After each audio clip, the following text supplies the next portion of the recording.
அனைவருக்கும் வணக்கம். கல்பாக்கத்திலிருந்து பொன் கதிரவன். செப்டம்பர் 23 பழம்பெரும் நடிகர் PU சின்னப்பா அவர்கள் மறைந்த நாள். தமிழ் சிறுகதை எழுத்தாளர் கு. அழகிரிசாமி பிறந்த நாள். சர்வதேச கவிஞர் பாப்புலோ நெருடன் மறைந்த நாள். தமிழ் திரைப்பட உலகின் முடிசூடா மன்னராக விளங்கியவர் PU சின்னப்பா. 1916ஆம் ஆண்டு புதுக்கோட்டையில் பிறந்தவர். இவர் தந்தையார் ஒரு நாடக நடிகர் என்பதால் நடிப்பு, இசை ஆகியவற்றில் ஆர்வம் கொண்டவராக இருந்தார்.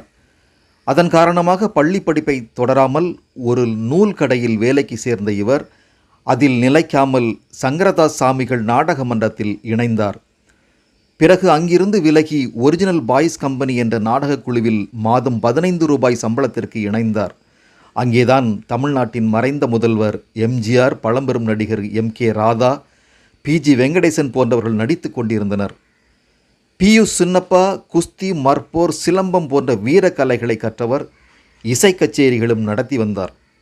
1937இல் ஜூபிடர் பிக்சர்ஸ் என்ற பிரபலமான திரைப்பட நிறுவனத்தில் சந்திரகாந்தா என்ற படத்தில் ஒப்பந்தமானார்.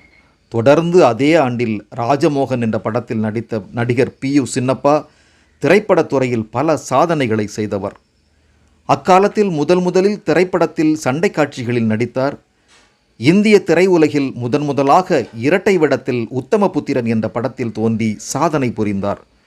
பிறகு மங்கையர்க்கரசி என்ற திரைப்படத்தில் 3 வேடங்களில் நடித்த PU சின்னப்பா தனது சாதனையை தானே முறியடிக்கும் வகையில் ஜகதல பிரதாபன் என்ற திரைப்படத்தில் 5 இசைக்கருவிகளை வாசித்து 5 வேடங்களில் நடித்த பெருமையும் இவருக்கு உண்டு. மிகுந்த புகழையும் பணத்தையும் சம்பாதித்த இவர் புதுக்கோட்டையில் பல வீடுகளை வாங்கினார். அரசருக்கு இருந்த வீடுகளை விட அதிகமாக வாங்கியதால் புதுக்கோட்டை மன்னர் இவருக்கு யாரும் வீடு விற்கக்கூடாது என்று உத்தரவு பிறப்பித்தார். கண்ணகி, ஆரியமாலா, ரத்னகுமார், மனோன்மணி, குபேர குசாலா, மகாமாயா, கிருஷ்ணபக்தி போன்ற பல வெற்றி படங்களோடு சேர்த்து 25 படங்கள் நடித்தார். தன்னுடன் நடித்த சகுந்தலா என்ற நடிகையை மனமுறிந்து கொண்டார். அவருக்கு இருந்த மது பழக்கம் காரணமாக 1953ஆம் ஆண்டு செப்டம்பர் 23ஆம் தேதி தனது 35 வயதில் தமிழ் மக்களையும் திரைப்பட ரசிகர்களையும் மனம் வருந்த வைத்து மரணத்தை தழுவினார். வீடுகளே இனிமேல் வாங்கக்கூடாது என்று தடை விதிக்கும் அளவு வீடுகளை வாங்கிய நடிகர் சின்னப்பாவின் மனைவியும் பிள்ளையும் இறுதி காலத்தில் சென்னை அடுத்த தாம்பரம் அருகில் ஒரு சிறிய குடிசை வீட்டில் வாழ்ந்தனர் என்பது மிகவும் வருத்தமான செய்தி. புகழும் பணமும் நிலைக்காது என்பதற்கும், ஒழுக்கம் இல்லாதவர்கள் எவ்வளவு உயரம் சென்றாலும் விழுப்பம் அடைய மாட்டார்கள் என்பதற்கும் சான்றாக விளங்கியவர் நடிகர் PU சின்னப்பா. 1923ஆம் ஆண்டு செப்டம்பர் 23இல் பிறந்தவர் தமிழ் சிறுகதை எழுத்தாளர் கு. அழகிரிசாமி. கோவில்பட்டி அருகே இடைச்செவல் என்ற ஊரில் பிறந்த கு. அழகிரிசாமி 20ஆம் நூற்றாண்டின் ஈடு இணையற்ற எழுத்தாளராக விளங்கினார். சிறுகதை, புதினம், கட்டுரை, கவிதை, நாடகம் என எழுத்துத்துறையில் பன்முகம் கொண்டு விளங்கினார். அண்மையில் மறைந்த கி. ராஜநாராயணனின் இளமைக்கால நண்பராக திகழ்ந்தார். இவருடைய படைப்புகள் தமிழ்நாட்டில் மட்டுமல்லாமல் மலேசியா, சோவியத் யூனியன், இலங்கை போன்ற பல நாட்டின் இதழ்களிலும் வெளிவந்தன என்பது குறிப்பிடத்தக்கது. 1952 முதல் 57 வரை மலேசியாவில் பணியாற்றினார். அப்போது மலேசிய வானொலியில் இருந்த திருமதி சீதாலட்சுமி என்பவரை மணந்து கொண்டார். கதை, கவிதை, புதினம், கட்டுரை என்று 50க்கும் மேற்பட்ட நூல்களை எழுதிய எழுத்தாளர் கு. அழகிரிசாமி அவர்கள் பாரதியார் கூறியபடி 10க்கும் மேற்பட்ட மேலை நாட்டு இலக்கியங்களை தமிழில் மொழிபெயர்த்து உள்ளார்.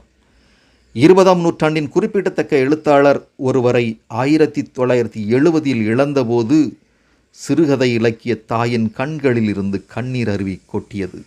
1973ஆம் ஆண்டு செப்டம்பர் மாதம் 23ஆம் தேதி அன்று சிலி நாட்டின் செங்குயில் என்று அழைக்கப்பட்ட சர்வதேச கவிஞர் பாப்புலோ நெருடா மறைந்த நாள். சென்ற நூற்றாண்டின் தலைசிறந்த கவிஞராக மட்டுமில்லாமல் சமூக உணர்வு கொண்ட போராளியாகவும் மார்க்சிய தத்துவங்களில் ஈடுபாடு கொண்டவராகவும் திகழ்ந்தார்.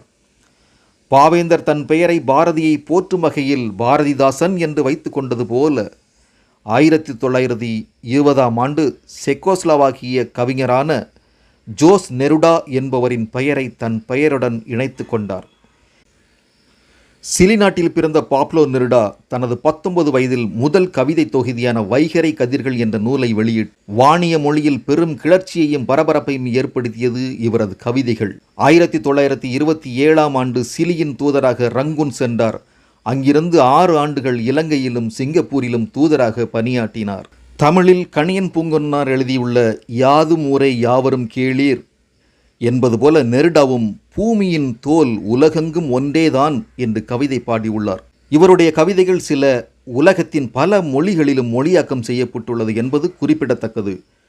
இவருடைய புரட்சிகரமான சிந்தனையும் புதிய நடையிலான எழுத்துக்களையும் படிக்கும்போது ஓ, இன்னொரு பாரதியா இவர் என்ற எண்ணம் நமக்கு தோன்றலாம்.